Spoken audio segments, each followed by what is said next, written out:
Bonjour et bienvenue sur Actus du Web. Aujourd'hui, nous allons vous proposer une immersion complète dans la dernière intervention télévisée du président Emmanuel Macron. Une prise de parole de plus de 2 heures diffusée sur TF1, au cours de laquelle le chef de l'État a exposé sa vision de la France, abordé les grandes réformes en cours et répondu directement aux préoccupations de plusieurs personnalités issues de la société civile. Un échange dense, structuré et particulièrement éclairant sur la feuille de route présidentielle pour les mois à venir. Dès les premières minutes, Emmanuel Macron a annoncé une orientation forte, la tenue possible de plusieurs référendums simultanés. Son objectif ? Permettre aux Français de s'exprimer directement sur des sujets clés tels que l'organisation de l'école, la place du travail, le fonctionnement des institutions ou encore la participation citoyenne. Un outil démocratique qu'il souhaite valoriser tout en avertissant « La démocratie ne doit pas être utilisée comme un instrument de contournement ».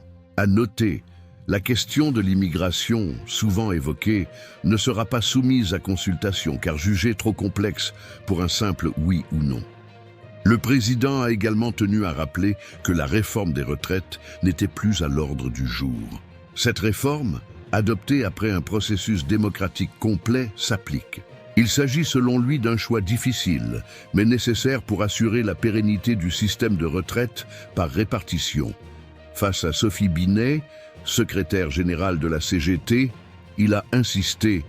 Revenir en arrière serait irresponsable vis-à-vis des jeunes générations. Sur la scène internationale, le président a réaffirmé son soutien clair à l'Ukraine tout en maintenant une ligne prudente. La France n'interviendra pas militairement. Si aucun cessez-le-feu durable n'est respecté, il ne exclut pas l'application de nouvelles sanctions ciblées à elle en contre de la Russie, notamment dans les secteurs financiers et énergétiques. À propos de Gaza, Emmanuel Macron a qualifié les actions israéliennes d'inacceptables. Il a exprimé son indignation face aux souffrances civiles, tout en précisant qu'il ne lui appartient pas de qualifier ces actes juridiquement. Le message est clair. Fermeté sur les principes, mais équilibre dans la diplomatie. Autre point important abordé par le président, la sécurité. 2 annonces majeures. D'abord, le renforcement des prérogatives des polices municipales. Elles pourraient se voir confier davantage de missions, notamment des interpellations sous l'autorité du procureur. Ensuite, la mise en place possible de partenariats pour louer temporairement des places de prison à l'étranger. Une mesure exceptionnelle, pensée comme un outil provisoire face à la surpopulation carcérale.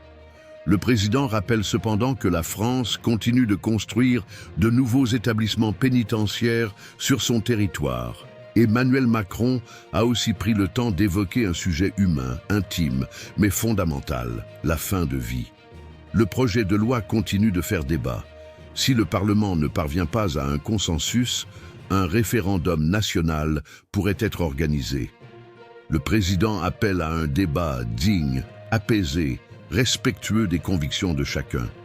La protection des mineurs sur Internet a également été au cœur de cette intervention. Emmanuel Macron souhaite renforcer la régulation des réseaux sociaux.